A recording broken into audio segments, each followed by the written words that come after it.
Hey Brickmaniacs, welcome back to another Designer Studio episode.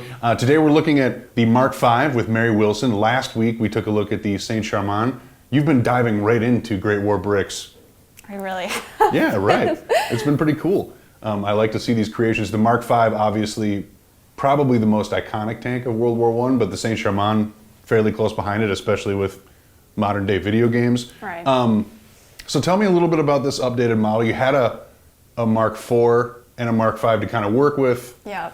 How did that process get going? Yeah, so honestly, this model was so great to begin with. Like, I really only wanted to change like what was necessary because I was so impressed by the model already, how accurate it was. So I wanted it to like bring it up to speed where we had the black vest because I mean the Mark IV shouldn't be better than the Mark V. Sure. So I was taking that to improve upon different aspects of it, like so some of the technique for getting like these side panels on is like a little bit sturdier.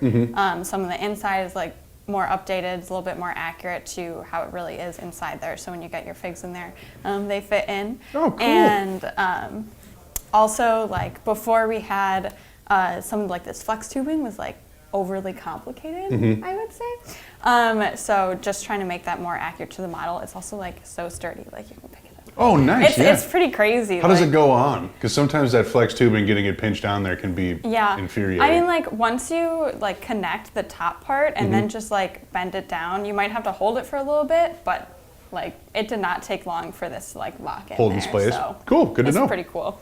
Very cool technique, which I honestly hadn't done any like curved flex tube before this, so it was nice that that I had the chance to do it with this one. But those are just a few of the updates. Also, we have some like different hatches, like part changes, like things are. We've got like some newer parts, of course, from when we last built this. Right.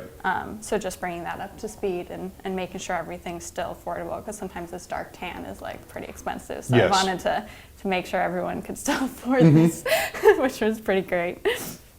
So the structural improvements probably the thing I'm most excited about, because obviously when you purchase a Lego tank, you want it to be playable and tank-esque, right?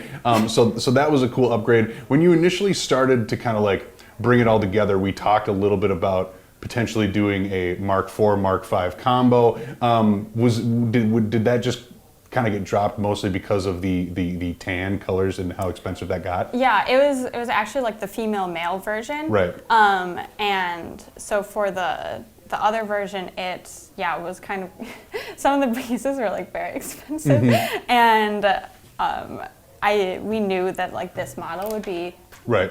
more like people would prefer this model. So it's like we'd rather have people get what they wanted for a lower price than like Yes. making them buy something extra if they didn't really want that. Well, and just like the Saint-Charmant, I think this had to do with the fan pole. I think this was one or this was like number 2 or something runner up. So the Mark V was definitely highly up on the request list for Great War bricks. And we did have the previous version, but I think that this kit needed an update. And Mary, I think you did an excellent job, because now we've got a sturdy, swooshable Mark V tank with all the fun functions that the previous one had as well. So very, very cool. Like those 6-pounders, those brick arms gun barrels on the side. Let's give it a spin. Let's just show it off a little bit. Yeah. I like the white and red accents. Obviously, make it kind of like a, I don't want to say pretty, but it's a it adds some nice color to it. So it's not just a big tan tank. It's kind of like with the T80 like. This is a really cool tank, but it's also giant and gray and all one color.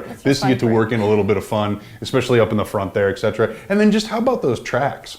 Yeah. Running up over the top like that, what a wild design for an actual tank. Yeah. So I know that there was kind of marked ineffectiveness. So if you guys know about the Mark V, it had a really poor tendency to make its entire crew very violently sick after not too terribly long of traveling. So they didn't exactly get to where they needed to go in time to make a huge difference in the war, but at the same time was still something that obviously pushed the advancement of armored military technology forward quite a bit. And then just kind of had that crazy sci-fi look that never really came back because of the functionality of it, but we're almost grateful it existed because of how wild it looks, especially in model form. So very, very cool. Anything else you want to go over with this? I think that's about it. Okay, cool. It doesn't come with a minifig, so we're not going to check in with Landon, but remember, we do have the World War I British tanker, so make sure to check that out on brickmania.com. Otherwise, Mary, thanks for joining me. We'll see you next time.